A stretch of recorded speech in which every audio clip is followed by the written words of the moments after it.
Presiden Presiden Joko Widodo tiba di Masjid Gede Kauman, Yogyakarta untuk melayat dan mengucapkan bela sungkawa atas wafatnya Buya Syafi'i Ma'arif pada Jumat 27 Mei 2022. Tiba di lokasi sekitar pukul 15:05 waktu Indonesia bagian Barat, Presiden langsung menunaikan ibadah sholat asar berjamaah.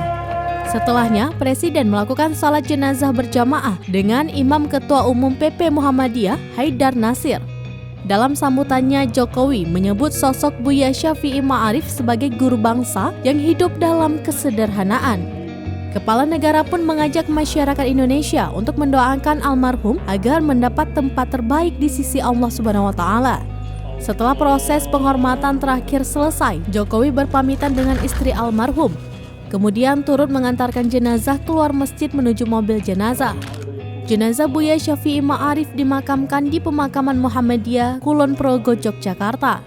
Buya Syafi'i yang juga dikenal sebagai tokoh toleransi Indonesia itu berpulang pada usia 86 tahun di Rumah Sakit PKU Muhammadiyah, Gamping, Sleman, Yogyakarta pada Jumat pagi.